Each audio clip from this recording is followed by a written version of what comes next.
Without further ado, I'd like to welcome our moderator, Eric Wilson. Thank you.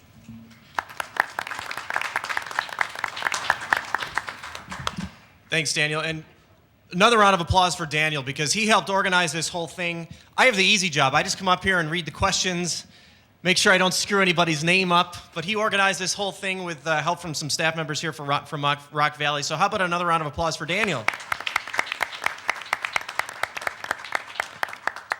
And, I was told that this was supposed to be a congratulations celebration for the Rock Valley College women's basketball team.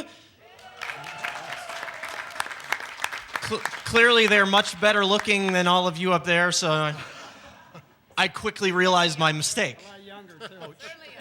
And younger, good point. Younger than all of us. Well, thank you for being here, and I like doing these events. I've never quite done one with so many candidates, so we'll see how that goes. But Daniel's a genius, and he's figured out a system that we hope works. It's kind of a randomized system where I'll pull names, not quite out of a hat, but out of a very cool Student Life mug, which are for sale out in the lobby, right? No? What a genius for next time, Daniel. Next time, you gotta keep thinking. But what I'll do is I'll draw names out of the cup, and then that's the order that will go in for basically everything. We'll start with a 30-second introduction from all of our candidates, and then I have a list of several questions here. I'll randomly pull names out to answer these questions. Now, not every candidate will answer each question because otherwise we'll be here till 7 o'clock tonight, and I have a newscast to get to. Plus, I'm sure you all have other things to do as well. And then at the end, of course, everybody will be allowed time to give a closing statement. So we should probably get started and start with our opening statements.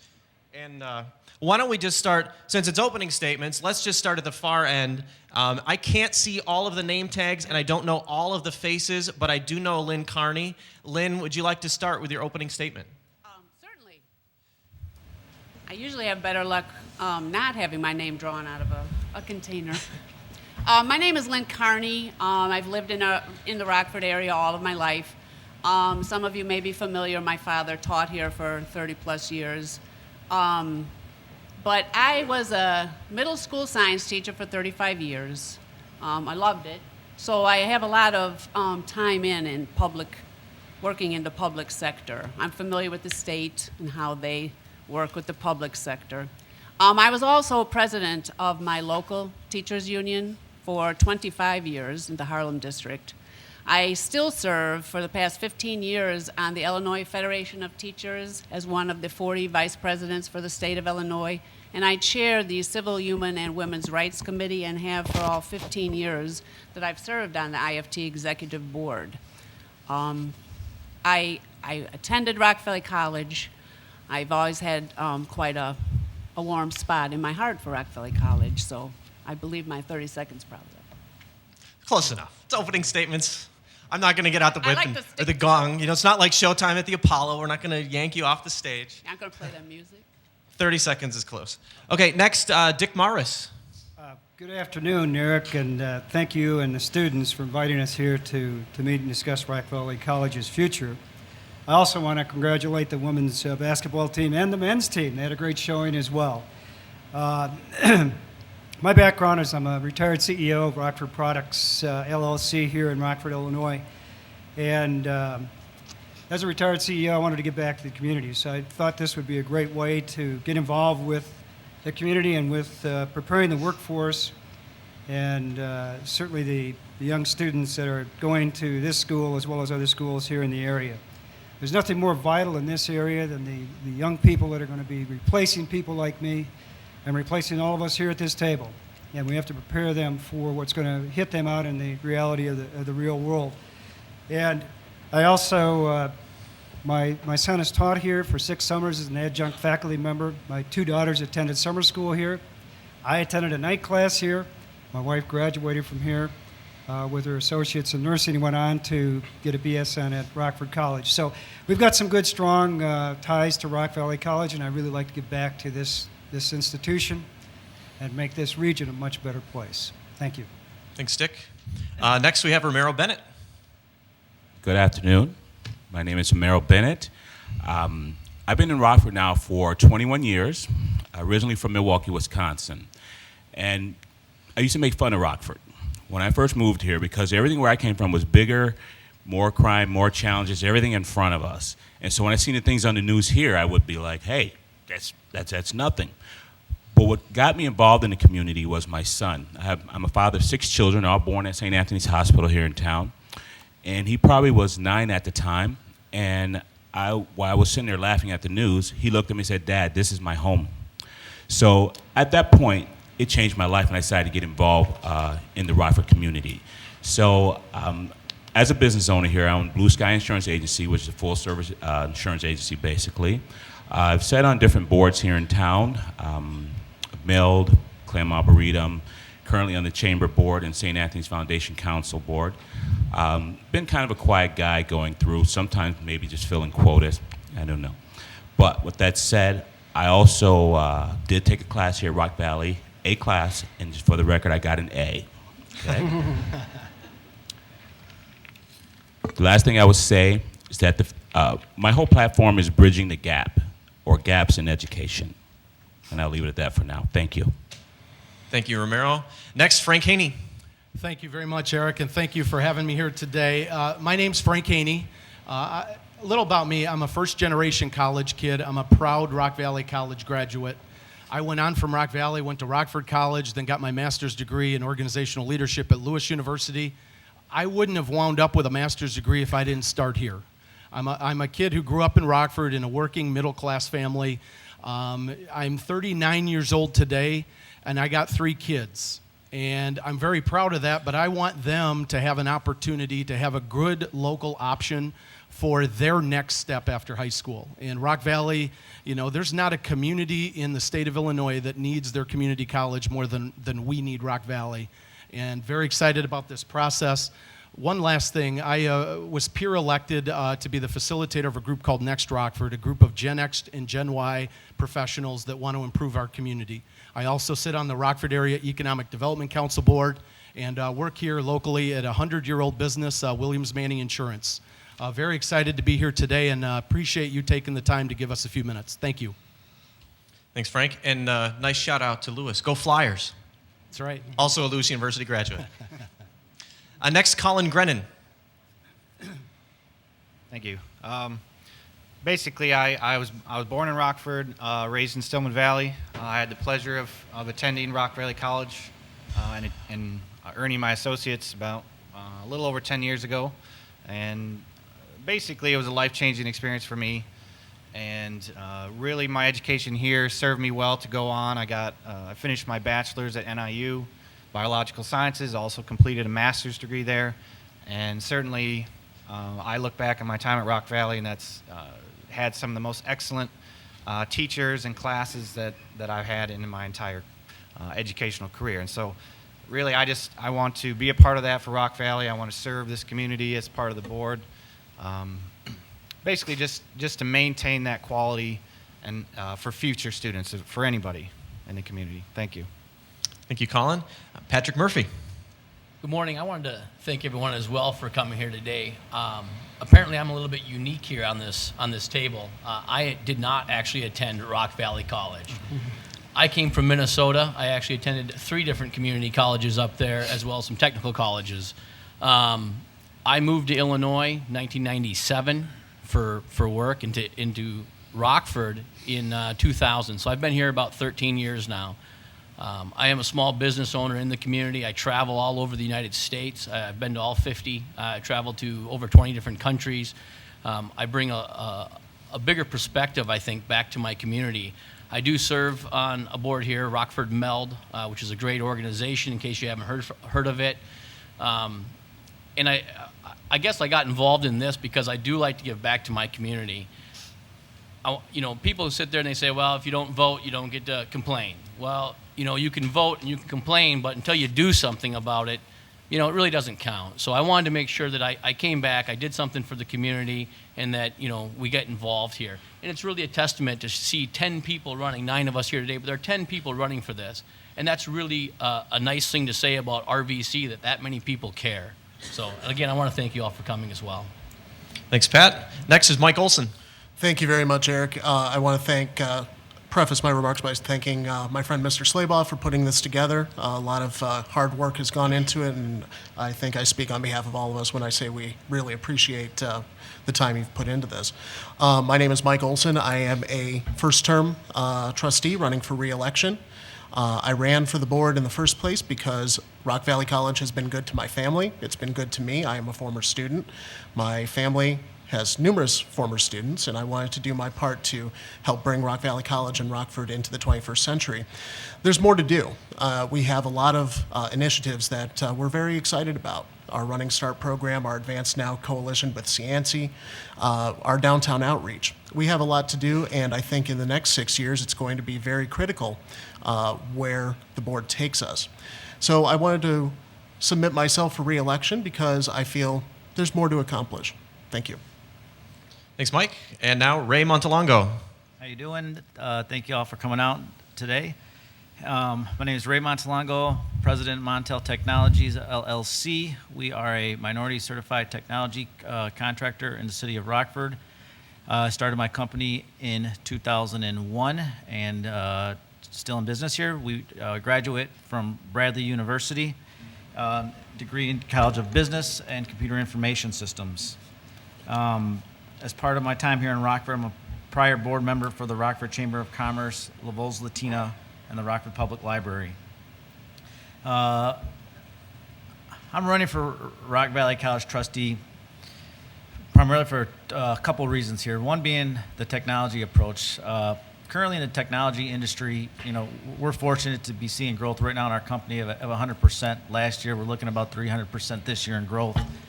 One of the things that I've come across with trying to fill these positions is I cannot find any technology talent currently to provide opportunities to from the Rockford market.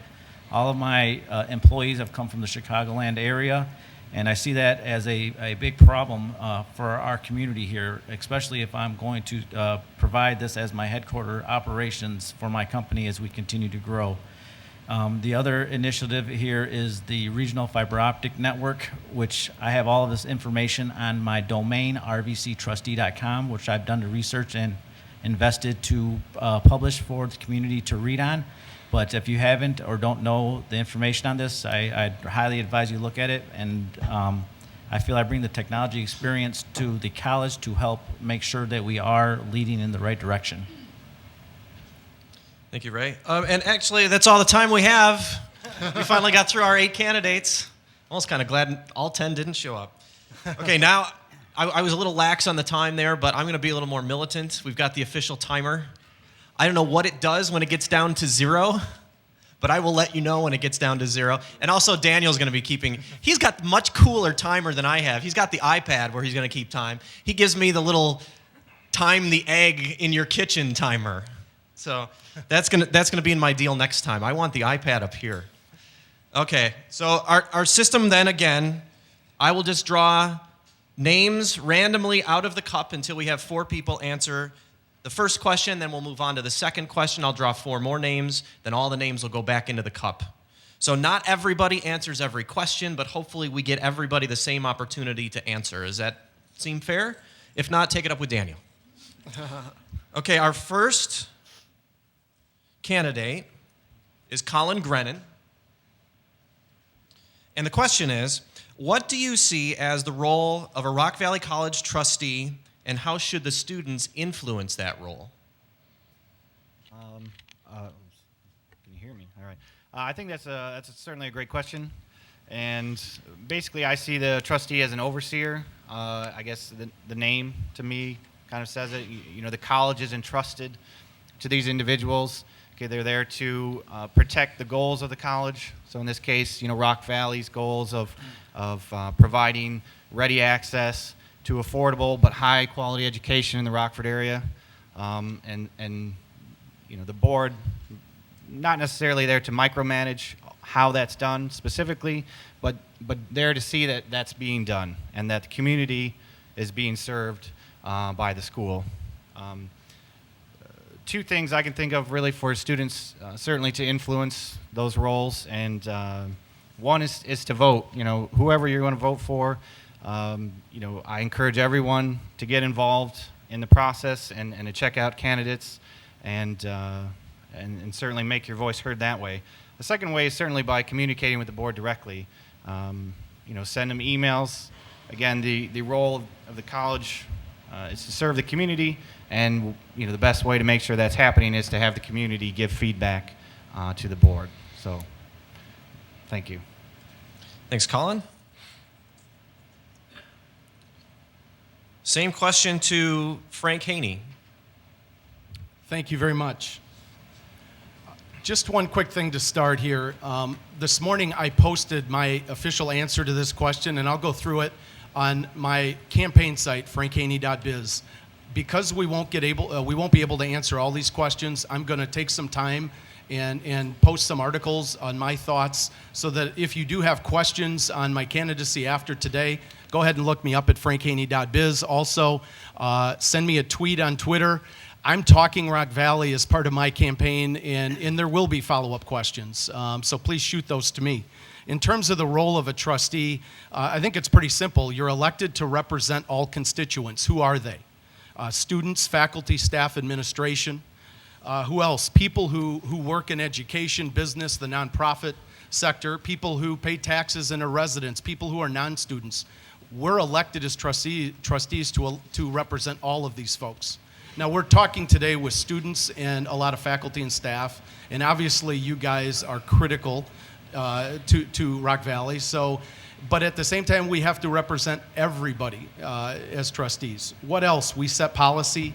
We assist with contract negotiations.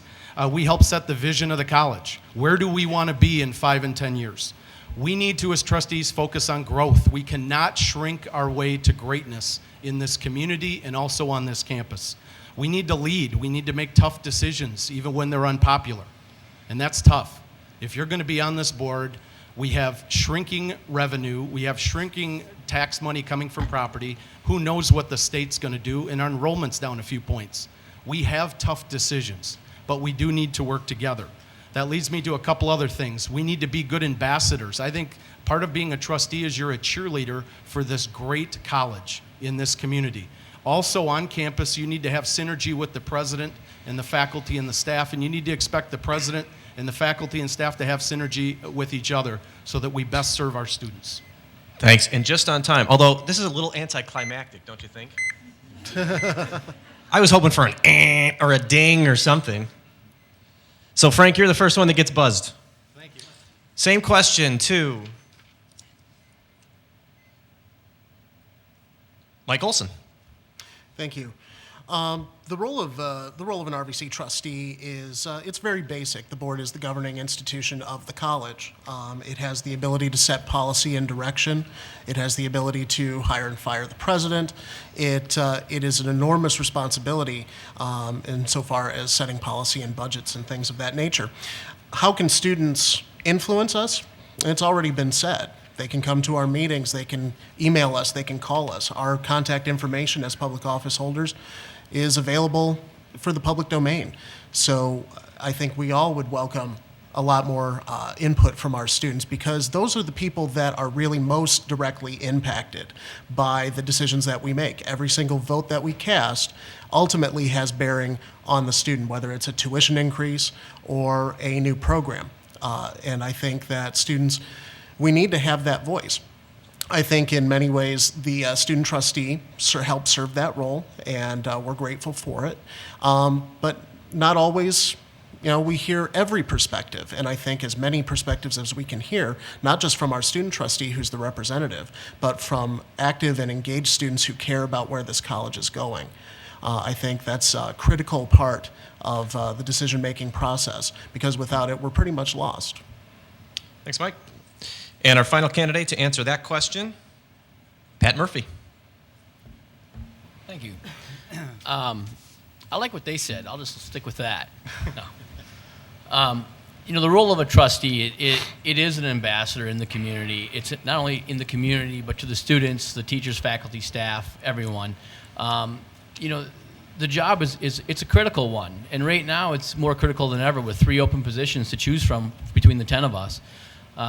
There's a lot of things going on right now, and the direction of the college it depends on that. the trustee is the person that has to be able to take into consideration all of these aspects from everyone and all their input, and you need to help determine what's going to be the best interest of the college for the long-term sustainability. So you can't think of the short term, you can't think of the right now. We've got to think of what the students need today, but what are students going to need tomorrow as well. And not only that, but what do the teachers need and the faculty, the staff. How do we get enrollment up? Frank's right. He made a comment about declining enrollment.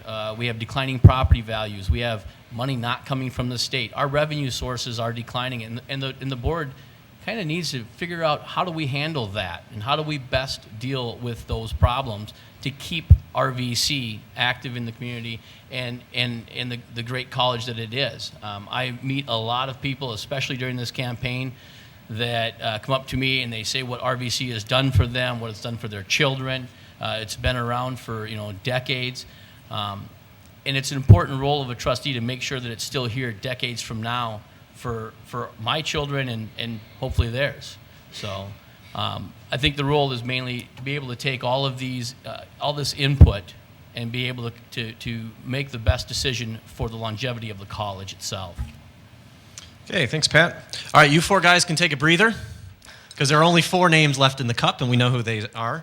And they will answer the second question. And the first candidate is Lynn Carney. And the question is, Rock Valley College has many high school partnerships. For example, there's Running Start, RPS 205 Career Academies, Dual Credit. How would you as a trustee support these programs?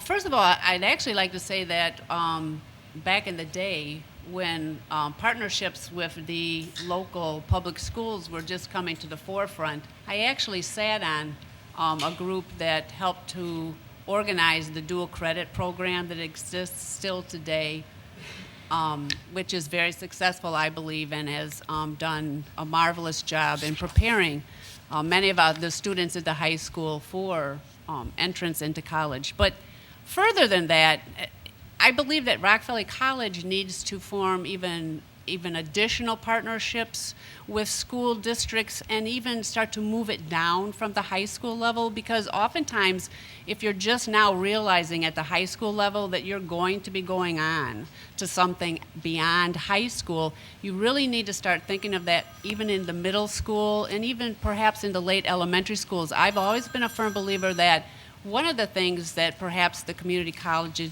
could do is to organize something or have some programming available for parents in the community so that college becomes something that people think about even when they're quite young. That it's not something all of a sudden they come up with in their high school years and say, oh, I should probably plan on doing something after, I graduate from high school. And I think that the community college is the best place for this thought to come from, the best place to partner with parents and perhaps parent organizations and so on to move this to the forefront so that people start thinking about college as a family, as a student, earlier even than high school. Thanks, Lynn. Yep. Next candidate. If you wonder why I'm staring off into space, is because I don't want to see the names and have anybody claim that I'm playing favorites. Ray Montalongo. Go ahead, Ray. All right, thanks. As a trustee, how I support these programs, I think all of these programs, the Running Start programs, are great. Definitely will continue to do the business development and create the relationships with the people that are in charge of these programs. Other areas I would like to continue to do is look at new strategic partnerships, primarily with some of these technology companies, through relationships that I currently have, so we can look at what are some new programs that they can partner with RVC and create new curriculum, looking to create new opportunities for our students.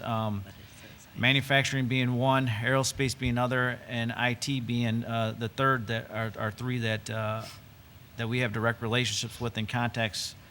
And as a trustee, I feel it'd be our role to go out and establish those relationships and continue to build those for the college. Thanks, Ray. Romero Bennett. Yes. All right. Again, I'm Romero Bennett. Thank you all for being here. And this question again, as Rock Valley College has many high school partnerships, and asked me as a trustee, how would I support these programs? A lot of what everyone else said is relationships. Basically, as an ambassador, very excited about the college and talking to people that I know in strategic places right now, friends that are on the school board or either on the school board now or that are running, and all the other ones. I'm a great relationship builder. That's one of my gifts.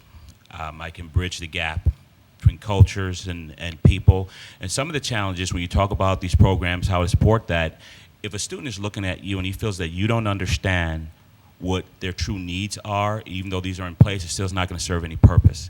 So that's why I feel my strength would come in play there, is being able to help them know I understand where they're at, because I can honestly say that I probably am the face of a lot of the students that have come through here.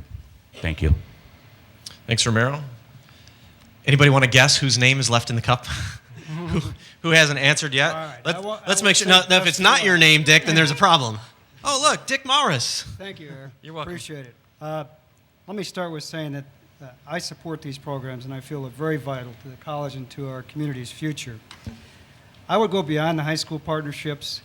I mean, we've got students that study machining. We have students that are mothers of children studying for nursing. We've got a laid-off manager learning new skills at the Workforce Investment Board. We've got a young dropout trying to earn his GED. We've got a person trying to learn how to drive an 18-wheeler. So our students aren't just high school partnerships. It's beyond that. It's in the community. As a member of a two-county Workforce Investment Board, I've actively supported and approved Rock Valley College programs of these types that reach out to the community. I've worked with your college president, with local officials and programs, and with the state of Illinois, and I'm a strong advocate of these programs. My position is that all the school districts in our college district need to have a close, integrated relationship with RVC. These districts are a critical part of the pipeline and will provide future students, both traditional and non-traditional, to the college. These programs are an excellent way to grow the collaboration between the institutions in a regional way. And my position is to continue the partnerships we have within these programs and to expand it to all of the school districts. And I want the private high schools as well in our region and the other private schools. I think our community needs to be encompassing and needs to reach out. A trustee needs to listen and to use all of his or her relationships to support current partnerships and encourage new programs with the high schools. Thank you, Dick. All right, everybody's back in the mix for question number 3. Could be anybody. The first answer for question number 3 comes from Pat Murphy, and the question is, because Rock Valley College students are not often involved in all the details of the board, it's hard to get them engaged in issues of the board. So knowing this, how will you encourage student input? Thank you. It is hard to get younger people involved in process like this. Typically they want to come, they want to go to school, and they want to go home and do their homework or whatever it is. Daniel did a great job setting this up, and we do appreciate it, and it is nice to get them more involved. You know, how do you influence that? How do you get them engaged? That's a hard thing to do. You know, when they're 18, 19 years old, the last thing they want to be engaged about is the fact of a board of trustees for their college. So, you know, social media is what they're into. I mean, Daniel brought this up in one of the board meetings recently about having mobile apps and having, you know, better access for students. Students have, as he put it, a short attention span. So we have to be able to engage them very easily. But we have to let them know what's going on as well. Let them know what's going on, that there's an election. Let them know what a board of trustees does.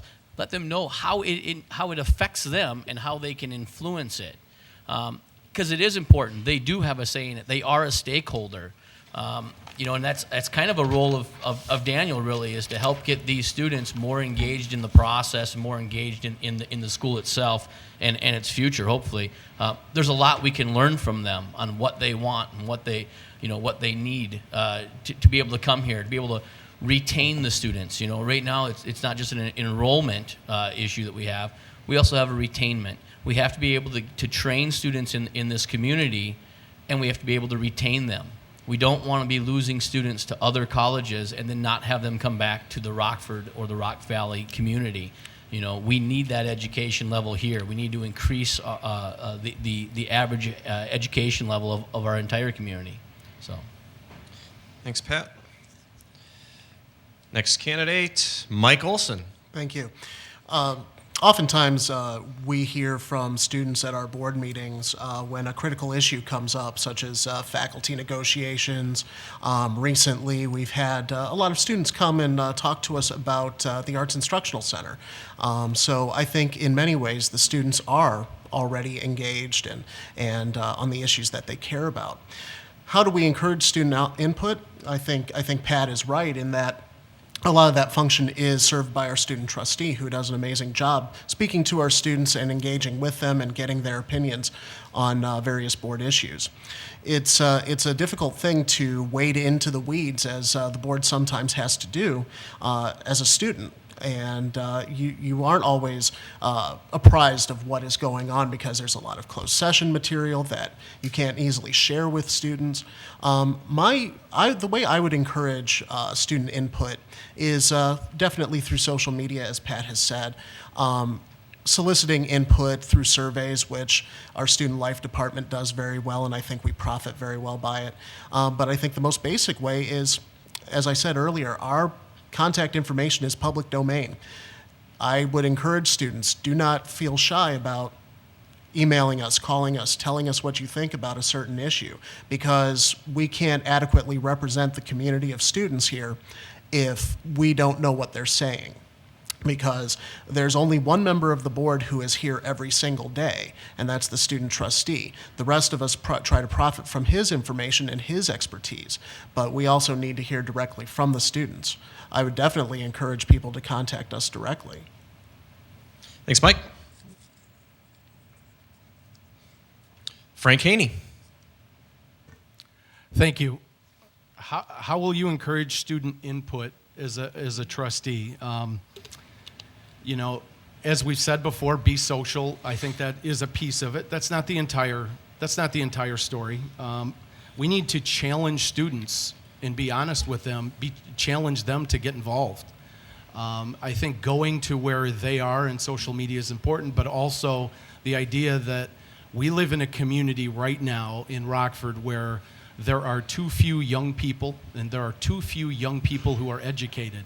And those of us who do take the next step after high school are going to be in a great position here the next 5, 10, 15 years for one reason, is there's so many baby boomers leaving the workforce in every field.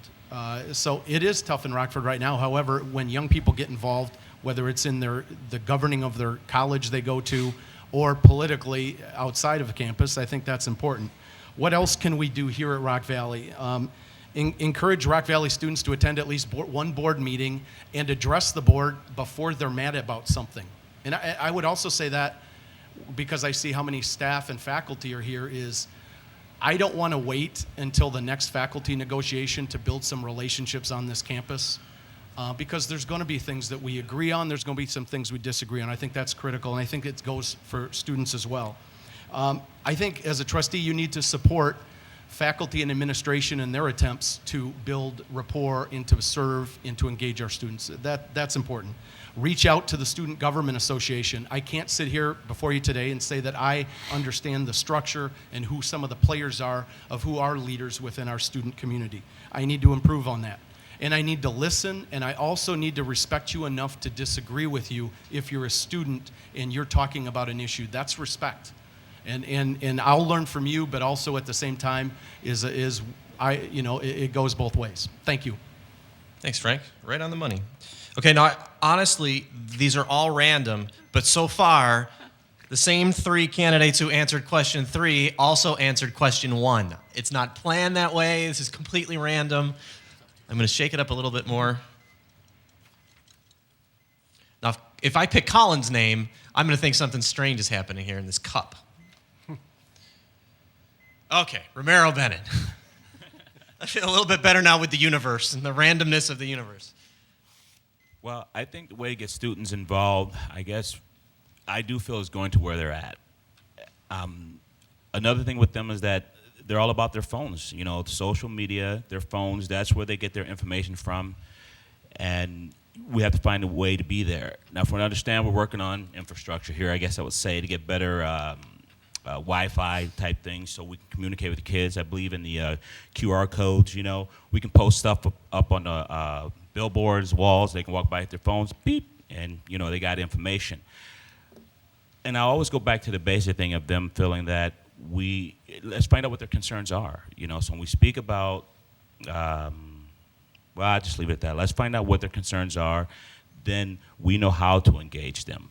But a lot of times as young adults, they're made to feel that they're insignificant, and that starts at the age of 12. And really, that's when they're turning to young adults. Let's respect them and treat them that way. Thank you. Thanks, Romero. Okay, our next question begins with Dick Morris. And question number 4 is, many students come to Rock Valley College unprepared to enter straight into college. So how would you demonstrate your commitment to the community college's open door mission? Thanks, Eric. As I mentioned earlier, I'm actively involved working and supporting programs for a large group of young and older people who do not have their high school degrees. This group is being addressed by programs that I support on 2 other boards I serve on, the YMCA and the Workforce Investment Board.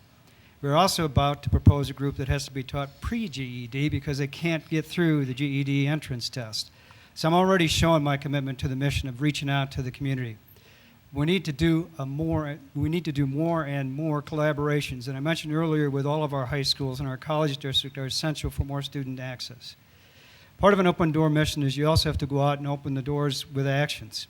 So I've been out talking with the leaders of all over this district, including 2 mayors, 2 county chairmen, 2 area development groups, the Rockford Airport Director, the Superintendent of District 205, the Executive Director of Alignment Rockford, and many business and students. The consensus view is that much more community outreach is needed, particularly on the west side of Rockford, other communities in the district, and in Boone County. I'd like to finish with just a short story of what I think needs to be solved by our community college. And it has to do with a lady called Latoya Golden. She was a single mother of 4 children who was seeking to improve her quality of life. She went down to the Workforce Investment Board, was referred to the Rockford Training Corporation, enrolled in a We Adult program. She wanted to be an LPN. She wanted to go into a career in nursing. Couldn't get into RN. We were sold out. In other words, we had a waiting list to get in the LPN program here at the school. She couldn't find a program in our community, so she traveled 90 miles round trip from Rockford every day to attend classes in Elgin. Did a great job, super commitment, got her degree, passed her boards. She's now an LPN here in the community. She's making $23 an hour. So that's the kind of person I want to reach out to, that we take care of with our community college. It's absolutely critical for this region. Thank you, Eric. Thanks, Dick. Colin Grennan. Thank you. I guess in addition to what we've already talked about, or other members already talked about here, in addition to dual credit or dual degree or outreach programs, that would certainly enhance our ability to, prepare students for college maybe a little better in surrounding high schools. In addition to that, I think it's important, of course, to keep this open door mission. That Rock Valley College really should potentially be for anyone in the community who wants to attend college. And I guess, for me, this, as a teacher myself, I see this as a lot about proper assessment. I mean, if you have a test, a placement test that someone can take on the way into college, which I believe Rock Valley still has. I took one when I came here anyway. So making sure that gives us adequate information to place those students where they need to be, whether they're advanced level or developmental level, I think that's important. Okay, getting those students into the right level classes early on so that they will be better prepared to succeed. So again, getting the proper assessment, getting the places students into the classes that they need to be in, the level they need to be at, that will position them to succeed. I also think it would be important to try and track the progress of those students as well, to make sure that the programs that we have are meeting those goals, that the students are being served, that they are succeeding. And I think that will help a lot of students, or any student, no matter what level they're entering college at. And I think Rock Valley has a great opportunity to do that as a community college. Thank you. Thanks, Colin. Lynn Carney. Thank you. I think one of the sad things in education is that we have a lot of great ideas, but we also normally don't provide the staff or the personnel necessary to get those ideas across to a larger group of individuals. I speak mostly of counselors, guidance, we call them guidance counselors and things like that. Outreach coordinators, people whose job it is to get the message that there are programs, there are classes, there are things that college provides for you that are necessary, and we need to get that message not only into the schools, but once again, into even lower grade levels than necessarily those ready to graduate high school. So if a student is listening to, for years, their family saying, oh, we can go to Rock Valley and do this, or, certain kinds of programs for even families to take together, so that college becomes something that they know about, that they can plan for, that they've thought about, that they've prepared for, rather than waiting until, sometimes you get to the point where you're like, oh, well, now I've got to do all of this just so I can go to college. Now I think it might be a little too late. So we really need to provide those people who are knowledgeable about these kinds of programs, those people who can move it into the schools and into the lower levels, as well as other community organizations that deal with parents outside of the schools, to get them knowledgeable enough so that they too can go and attend these programs. Thanks, Lynn. Yep. Guess who's next? Ray Montalongo. So I guess, talking about this question is, it was me when I was a freshman in college. I'm first generation college, went to Bradley University. Remember enrolling thinking, what do I do now? I'm here. And I had no idea. And they had a business program. It's called for undecided majors. That was the best thing that ever happened to me. We went through different types. I knew I wanted to be in the business program, but I didn't know what. And being able to walk me through the different areas of business, it was the year 1994 when I went to college. Was the Resident Hall of the Future. It was the first dorms with computers, and got on the internet, and I knew I loved this. Technology was definitely what I wanted to do, in addition with business, and it led me to a career, now where. I'm a technology business owner, and owe it all to that program for the undecided. I look at Rock Valley College. Tell a story about this summer I had a father and son working for me around the house, and I asked the son, what are you going to do now? You're done with high school. He had no idea. So I think we need to reach out to business owners, because with him, I ended up taking him on as a mentor.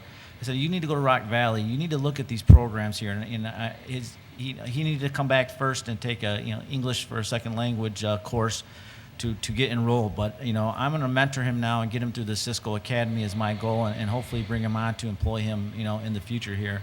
And I think for us to be successful in this community, we need to embrace more companies and help develop these programs and relationship/partnerships so we can educate our youth that are coming to the college.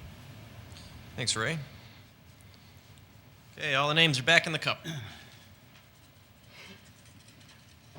Now, if we start this same pattern as the question number 1 and 3, I'm really going to think something's up. Okay, our first candidate to answer this question is Colin Grennan, and that question is, affordability is a constant concern for students when it comes to things like tuition, textbook costs, transportation issues, maybe worrying about whether they're going to get a MAP or a Pell Grant, scholarships. So how would you ensure the balance of quality education and value? Okay. First of all, thanks. But this is kind of, I see this as kind of a tricky question, because it does depend a little bit on I guess, what someone considers value. Okay, it's and quality, and I think certainly that a lot of it probably comes down to students and wondering, is tuition going to go up? Does it have to go up? Why does it go up? Those kinds of things. And I'd, certainly first like to say that I don't think any of us would want to raise tuition if we don't have to, and that certainly a balance is, we want to achieve a balance between what your student gets out of something and what they have to pay. so certainly working, doing everything you can to make sure, the bookstore has affordable textbooks.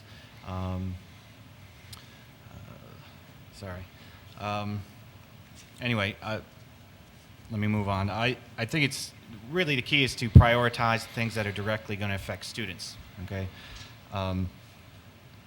so we want to direct our attention to any kind of programs or facilities that students are going to benefit from directly, and make the balance happen that way. Make sure the students are getting something for their input, and but also on a alternate note, sorry. We also shouldn't be afraid to raise tuition if that means protecting the quality and the integrity of the institution of the school. Right? If that's going to meet the goals as well, if we need new lab equipment, if we need new computers, things like that, then to keep up kind of with the rest of the world, then we're going to have to do that. And actually, I just happened to see that yesterday that Kishwaukee College their board just voted to raise the tuition quite a bit. And their main justification there was that they needed to do that to maintain the quality of their school and their programs. So I think that's the balance. Thanks, Colin. Pat Murphy. Thank you. It is a tough question to ask. I mean, to answer, I guess. You look at quality versus value, and I don't see myself as being the person to determine quality. I think that's determined by the faculty and the students in the community. You have to know what you want to get out of this. I can't tell you what you want to get. You've got to know that. The community has to know what do they want from Rock Valley. The faculty has to know what do I need to make sure I can provide that for them. As a board, I think it's your responsibility to make sure you do that at the best possible value. I don't want to have to raise tuition. That we need to be able to keep people coming and staying in the Rock Valley community. If we sit there and raise tuition, we're going to be sending students away. We're going to give them more incentive to go to an NIU or a four-year college right away. We want to keep them in our community. We want to be able to train them right here in our backyard, affordably. We want to be able to retain them to our local businesses and our local communities. The quality of the education is more so dependent on the faculty, the students, and the community, and the value of that. Well, the affordability is a responsibility of the board. We have to make sure that we keep our costs down from input from teachers, streamline processes, input from students. We have to be able to take all these things into consideration and make sure that we are providing the best possible education to our community for the lowest cost. So, Thanks, Pat. If you're paying attention, we are still on the 1-3-5 pattern. and my best answers were for 2, 4, and 6. That's the way it goes, Pat. Sorry, what did I tell you? Our next candidate, Mike Olson. The pattern continues. Affordability is one side of the same coin. The other side is accessibility. I think if you miss one component, then the other doesn't do you much good. But specifically speaking towards tuition and textbook costs, for example, I'm not sure if any of you are aware, but tuition has doubled in the last 10 years. It was $46 per credit hour in 2002. As of 2012, it was $93. Wages haven't doubled. Cost of living, has gone up, but not quite that much. I don't support unsustainable tuition increases. I have voted for tuition increases. I have voted against tuition increases. If it can be shown to me that it makes sense and it serves a purpose, I will vote to raise tuition. But if I can't be shown that, I won't vote for it.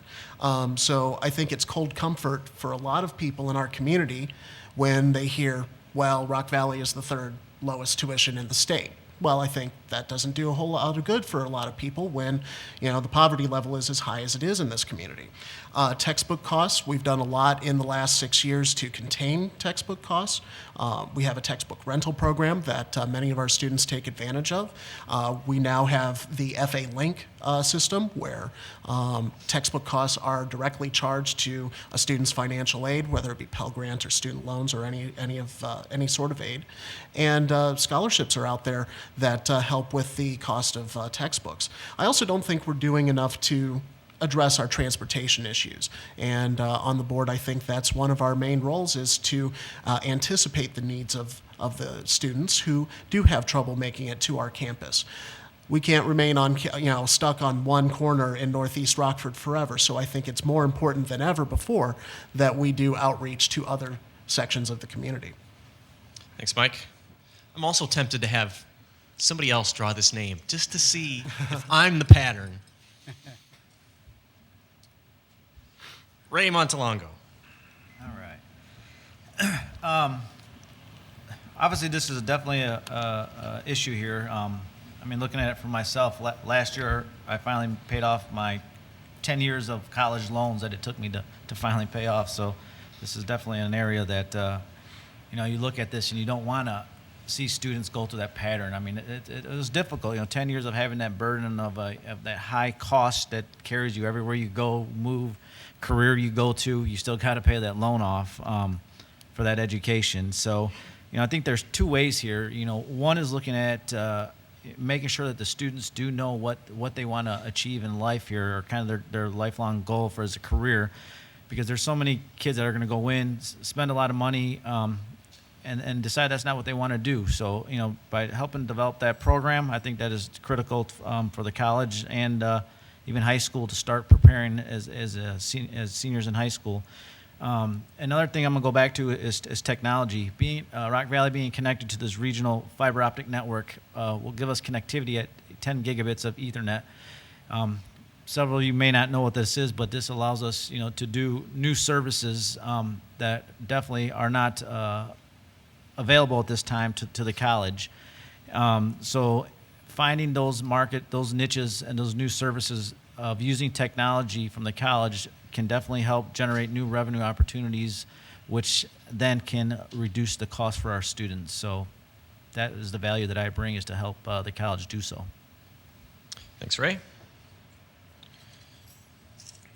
Our next question goes first to Dick Maurus.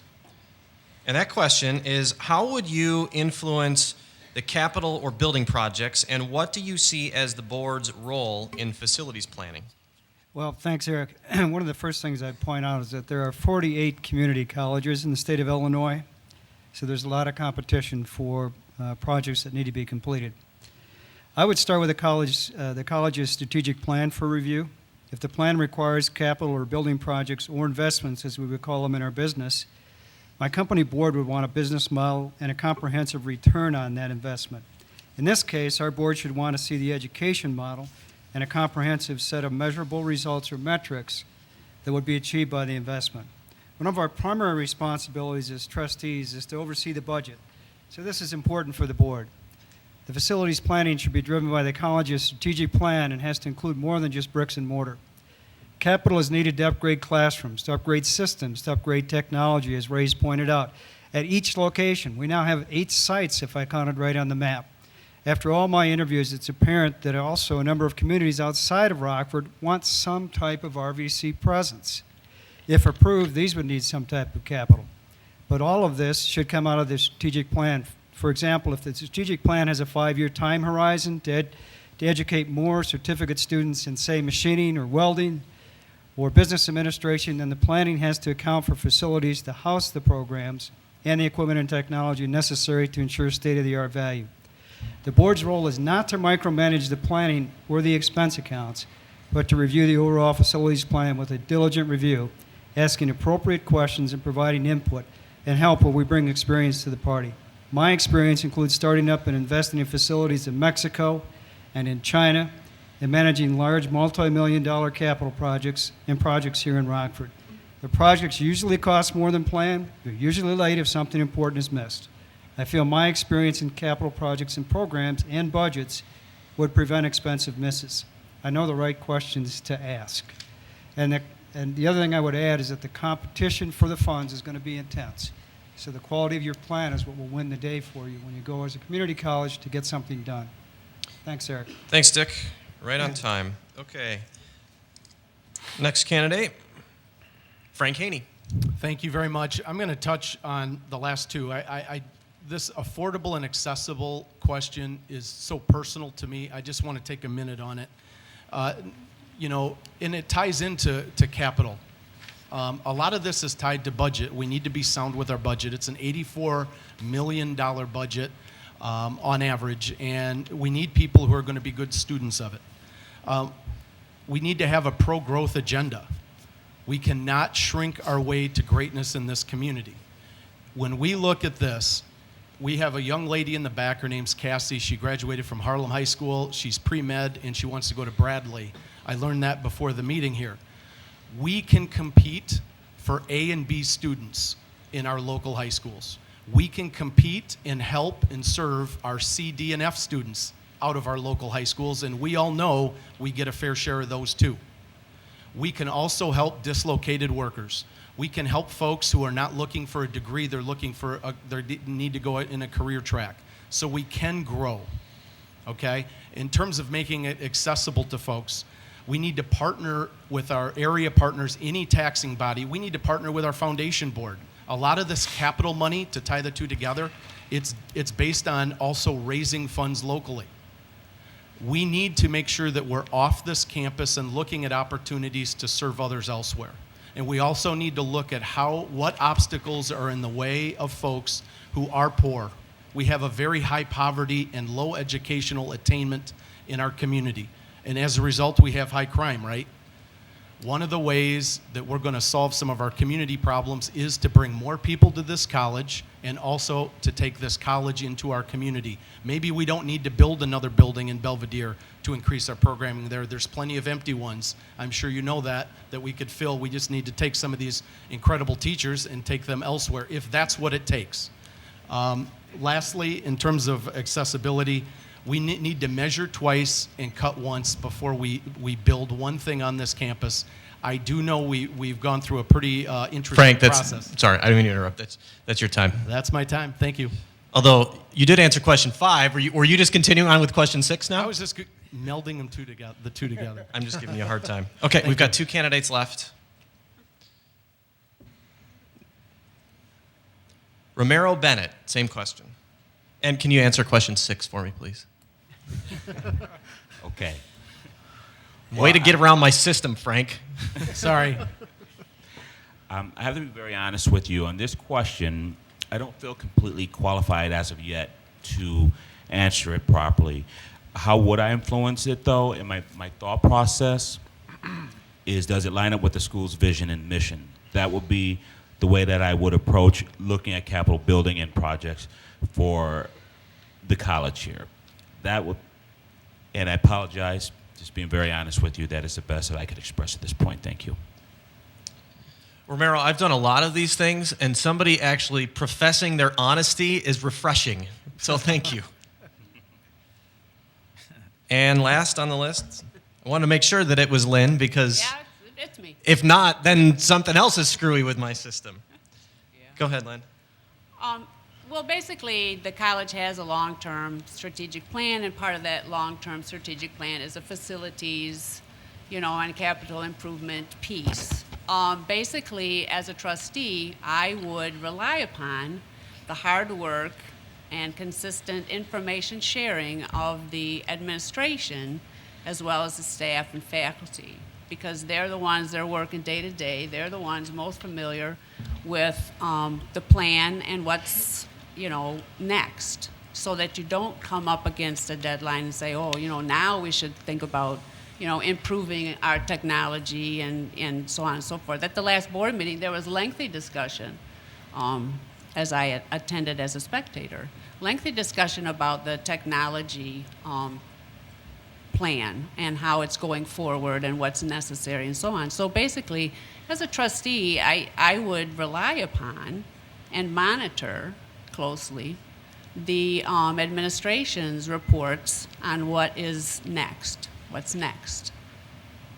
And basically, as of this time, I'd have to go with Romero. Other than that, I would need more information. Thank you. Thank you, Lynn. Well, we've gotten to the point in our session where I'm out of questions, so what we'd like to do is open it up to anyone in the audience who would like to ask questions. I believe the microphone over there will work, or if you feel like you don't need the microphone and you would just like to stand up. And I think just to preserve the whole system, Don't direct your question to any particular candidate. Just ask the question, and I will draw a name, just like we've been doing throughout the whole afternoon.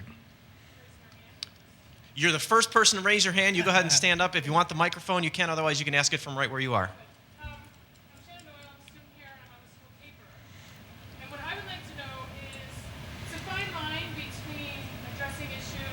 Personal standpoint and objective standpoint. And as I'm sure as many people know, as came to negotiation, it was hard to keep from crossing into that personal line.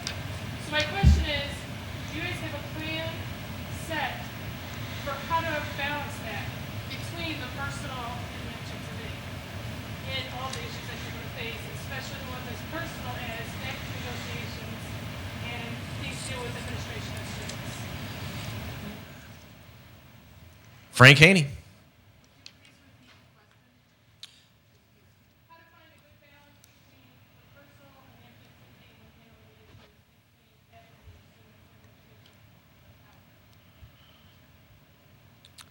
Okay, Frank, you're on the clock. Go. How long do we have with this? 2 minutes. 2 minutes. This is a short answer, as I think we need independent trustees. I think we need folks who are committed to building relationships on campus and off. I think we need people who, when we're in negotiation times, have relationships built on campus that can endure tough conversations. In terms of making it personal where you lose your judgment, if it comes into question there, then I think you wouldn't be a very good trustee, because then it would probably come into question in other areas. Because I know people are passionate about our buildings. I know people are passionate about tuition, and it does get personal, and people own certain ideas. I think one of the reasons I might make a pretty good trustee, I was elected by my peers as the head of a group called Next Rockford. I know I referenced that, and I was picked because I help bring people together in that I listen. I don't have all the answers. However, when it comes to tough, big issues there might be some disagreement on, I'm not intimidated by people who have strong opinions.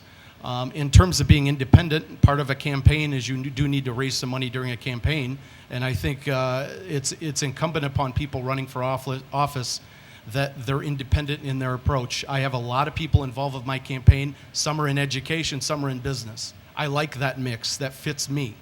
No one person is contributing to my campaign to a level where I feel beholden to any one institution, any one group, and I think that allows me to come in and be independent. That's what we need at this campus. Thank you. Thanks, Frank. If it's okay with you, Daniel, I'll just pick 3 more names. Same question. Is that good? For consistency.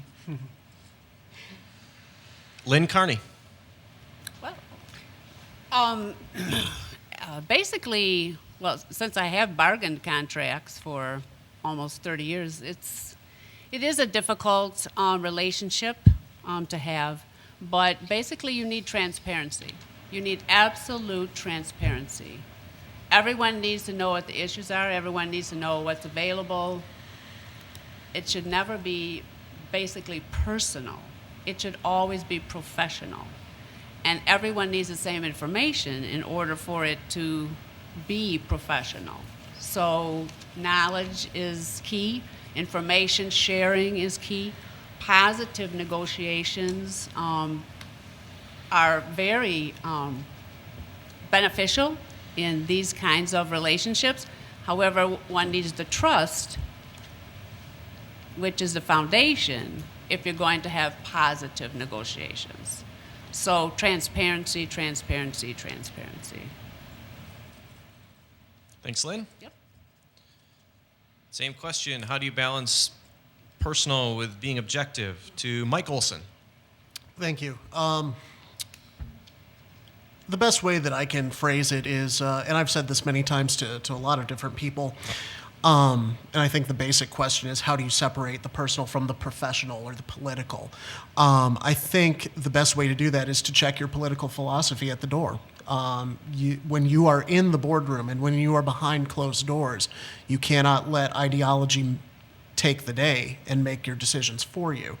You have to approach things from an objective, narrow perspective. You have to have the data in front of you that's presented to you, and you have to make your decisions based on that. I think another thing to remember is you're not, as trustees, you are not beholden to any one particular group of people, any one constituency. As an elected trustee, I am beholden to all 350,000 citizens who reside in the 6-county district. They elected me. They entrusted me to act on their behalf. And I have to, when I make my decisions and when I cast my votes, I have to do what I think is in the best interests of those 350,000 plus people.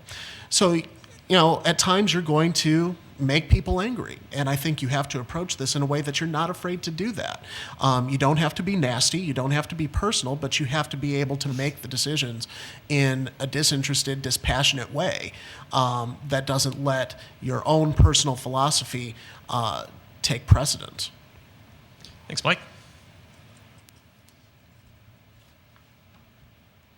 Romero Bennett.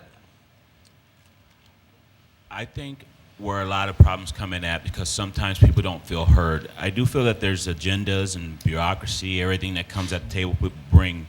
Even if they start out with good hearts and good intentions, what eventually happens is that when they say it's business, never personal, it's always personal, because everyone has something to say. As a student, as a faculty staff, if you don't feel heard, that's where I feel the problem comes in at. So if we at least take the time to listen what people's concerns are once again, then address those properly, and it all has to do with our response. How do you respond to that person is what's going to make a difference. Most of the time they're just hurt and angry. So that's all I have to say to that. Thank you. Thanks, Romero. Anybody else have any questions? Go ahead. Hey guys, thanks for coming out. My name is Zach. I'm a student here. Hold on a second, Zach. I've done this a couple times. Thanks so much for coming out, guys. My name is Zach, and I'm planning to transfer to a four-year university to double major in economics and political science. And I noticed there's a lot of talk about growing our campus and growing our student bodies and getting kids to come here, and I'm all for that. And pro-growth is obviously something we need to keep in mind, but I feel like a lot of times we neglect the students that are already here.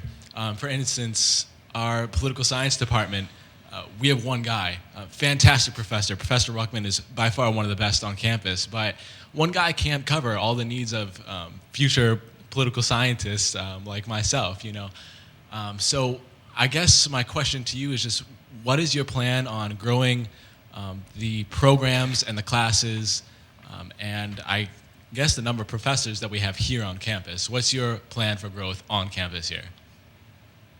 Thanks. And before you're done, you get to pick the next name. Take all the pressure off me, right? Pat Murphy. Thanks, Zach. All right. Thanks, Zach, for the question. Appreciate it. I think I kind of touched on that a little bit earlier, where we need to not just train our students, but we need to be able to retain them, to be able to give you the offerings that you're looking for here at the college. We're not the ones to decide what you want. The community decides that. You decide that. Community decides what they need, you decide what you want. And we do want to retain students here at the college. We don't have a very good retainment rate. We do need to improve upon that. And that's part of getting the students involved in the process, using your student government association, being able to come to us, give your input to the board so that we know what you're looking for. If you're looking to improve on the poli-sci offerings, if we know that, if there's outreach for that, then that's something that the board needs to be able to provide. But that is part of the students getting involved in the process. If we don't know what you want, we can't provide it for you. Those are some of the things that getting more involved with the student government association, mobile apps, everything else. We need to stay better connected with the students, the faculty and staff, and the board. And that's why, like Mike had mentioned earlier, we encourage you to come to a board meeting, see what it's about, have some input. You're welcome to do that, and we're glad to have you, and we really want to retain you as well. Thanks, Pat. Same question to Dick Morris.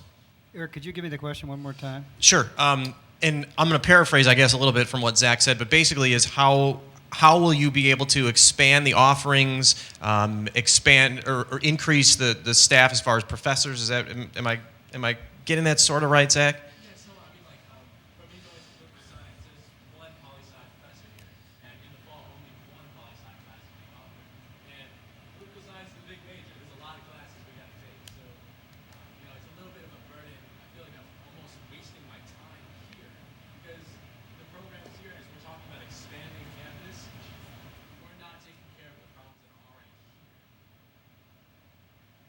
Okay.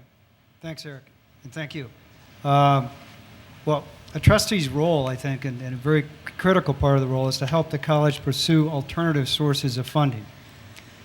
And that should include not-for-profit foundations, grants, the Workforce Investment Board, U.S. and state government grant programs, college district employers, and others.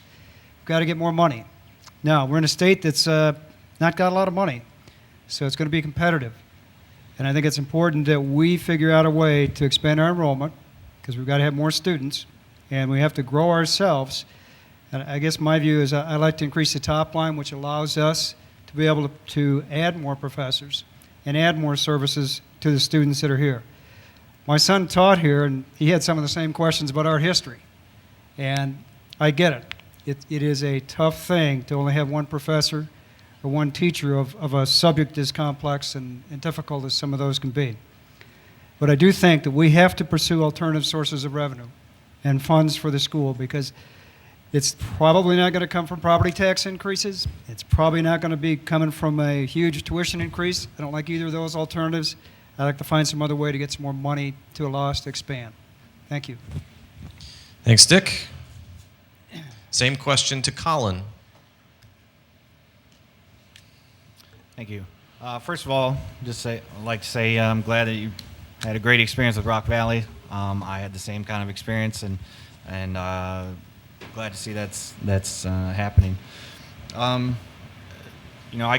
think ideally most of us up here would probably love, to just, hey, let's hire a new teacher every year or do this and that. But and I think that's been a theme certainly throughout the day, that there is a balance to be maintained. First of all, the needs of the college have to be met, and you have to look at it that way. So, it's important to get feedback from students and faculty as to what classes they want, what classes they need, what classes can be offered, what programs are really going to help students. And so, unfortunately, right, there has to be some balance and prioritization. Obviously, it sounds like political science is kind of in the losing end of that right now. So, in terms of expanding those things, again, we'd all like to do that. We'd have to balance that with increasing enrollment, increasing demand for those kinds of programs. That would certainly open the door for that expansion, I think, right away. So it's and also I'm sure the school, although it might be frustrating to be a student in your position, I'm sure the school is currently doing the best that they can. They're working hard to meet every student's need. But again, it's a balance between getting that feedback from individuals such as yourself, from faculty, and balancing that against the resources that we have. And then also, as has been mentioned, looking ahead, how can we, again, increase enrollment, increase our resources in the future? Thanks. Thanks, Colin. And Ray, you get the last word on that question. Great. Zach, on this here, I think this touches base perfect to the regional fiber optic network, because maybe the college doesn't have the resources currently on site to hire that extra teacher, but by providing strategic relationships with another community college that's connected to the same regional fiber optic network, say Peoria, Illinois Central College, they might have 4 political science teachers there.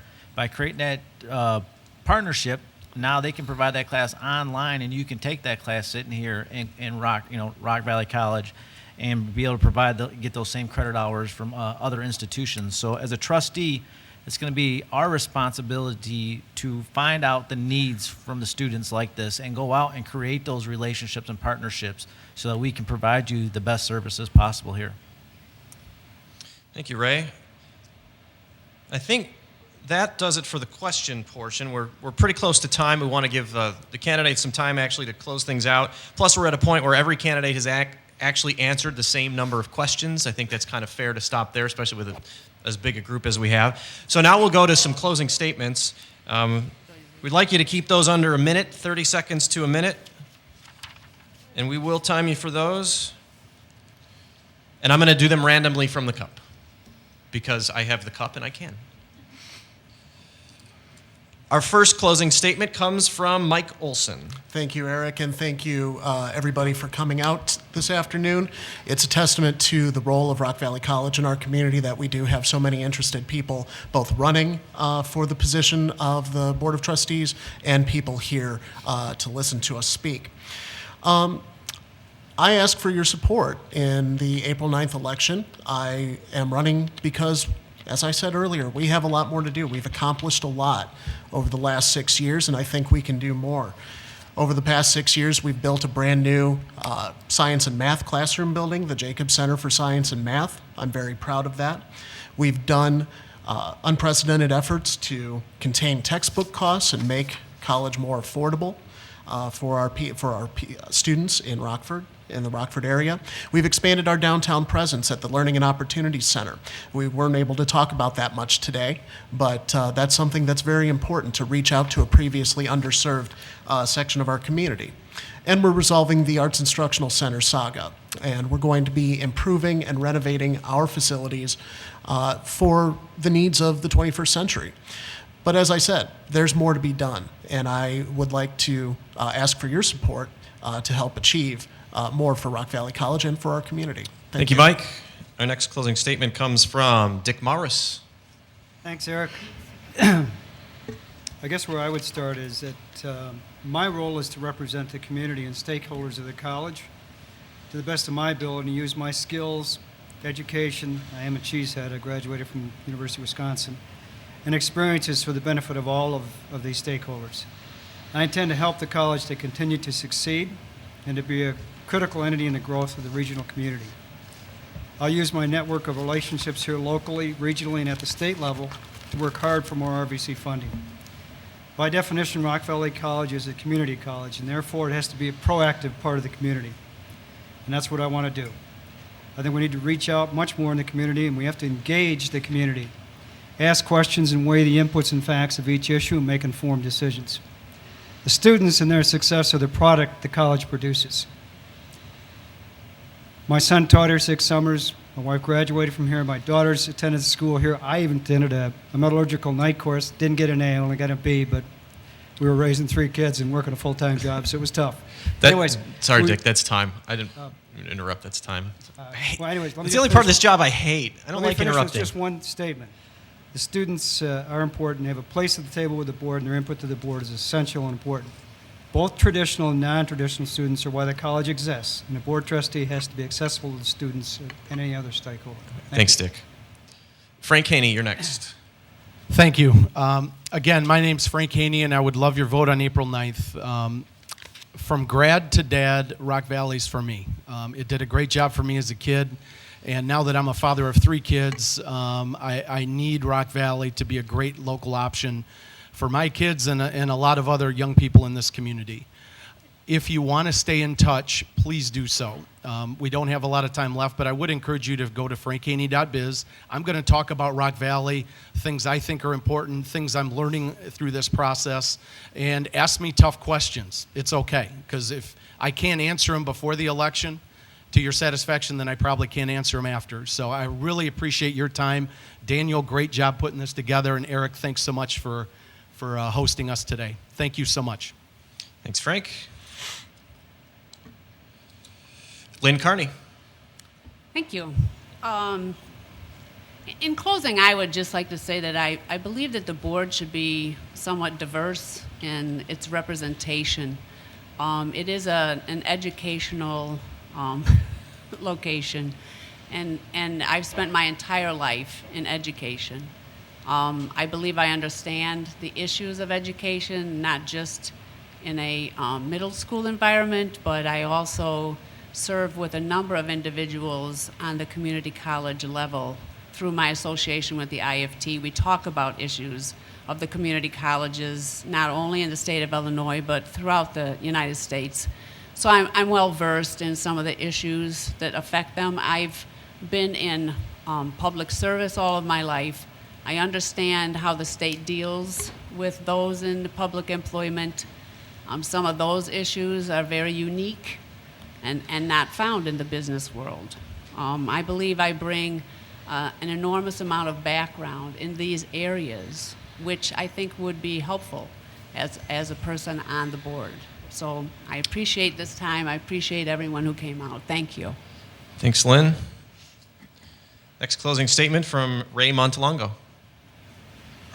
On April 9th, I look forward to getting your votes. I bring diversity, leadership, and experience that is needed for the college at this time. One thing I can promise I will do is design a web portal for faculty, students, and the community to communicate directly with me. And in addition, if I do not come successful on this, the RVCtrustee.com portal I have already designed at my own dime. I will donate that to the RVC trustees because I feel this is needed as a tool to communicate with the community on what is going on and what is happening. I bring lots of ideas, fresh ideas to the table, and I think you'll be very happy if you choose me April 9th. Thank you. Thanks, Ray. Pat Murphy. Thank you. I want to thank Daniel again for hosting this and Eric for keeping us all in line when we ramble on. But, you know, this is a really important process, and I think it's important not to have the RVC election be forgotten when we're talking about the mayor or the alderman or whatever it might be. The RVC election is just as important or more than any of those races. This is a large budget. This is an important institution in our community. We need to make sure that we go out and we have a say in it. We have a voice in this. So, you know, there's 3 open seats on a 7-member board. That's pretty important. There are 10 people running for it. That's a testament to the college and the community. Make sure that we tell our neighbors to get out and vote on April 9th.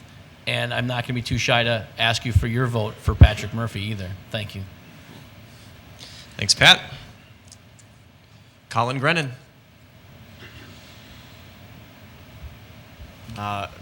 Thank you again for having all of us out, and I guess just ask your forgiveness for my inadequacy as a public speaker as of now. But I guess all I can say about myself, or all I will say about myself in closing, is that I'm a logical, practical, fair person. And I believe Rock Valley College is a standout institution, and I just want to see it stay that way. So in closing, all I can really ask is that everybody get informed about all of us, get involved, and then go out and vote. If you vote for me, that's great too.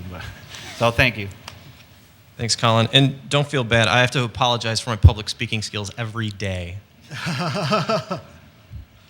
Okay, Romero Bennett, you get the last word. All right. Well, first of all, Daniel, thank you for this challenge. I mean, challenge for me at least. But what I'm going to do here, all these questions, I feel now I get to at least speak my heart, and I'm just going to wrap it up in a little bit here. The face of education has continued to change. Today's students need more financial and community resources and support systems to help them actually succeed and graduate. I believe RVC provides a support system and is a gateway for the students and the community as a whole to compete successfully in the 21st century. How we view our community and ourselves is what the rest of the world sees and experiences. My goal is to inspire you, the community, and the students to be agents of change by making a choice to get a higher education, which starts at RVC. As a trustee of the board, first and foremost, I will support the president, faculty, staff in their mission to educate. Why is this important? The vitality of our community. The math is simple. Education plus jobs equals dollars. As a trustee, it is to preserve the legacy of Rock Valley College for the generations to come, and as a result, the preservation of our community. Support student culture on campus and make it a point to identify resources in getting businesses, family, and technology involved in their education. With respect to the budget issues... Sorry, Romero, that's time.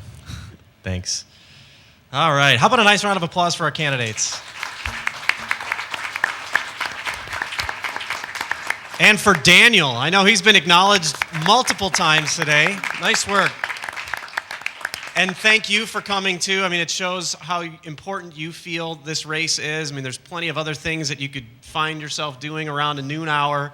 although there's not much outside you can do today. But thank you for coming. Thanks to Rock Valley for asking me to be a part of this. I didn't screw up anybody's names, so that's a bonus. But mostly thank you to all of our candidates, just for me personally as a taxpayer, as a parent who may have a student at Rock Valley several years from now, or just as a community member, seeing everybody here up at the table step up and actually take that risk. It's a risk when you go out in public like this and let everybody know how you feel about certain things and why you're doing things like this. And I think it's really important. It's great to see that many people involved in, like you said, 3 seats. We've got 10 people interested. I think it shows how people feel about Rock Valley College as a gem in the community, and how important I think people feel just the college itself is for improving the community. So thanks to you guys as well. And thank you for being here. Don't forget to vote April 9th. I promise the weather will be better. Hope I'm not going too out on a limb for that.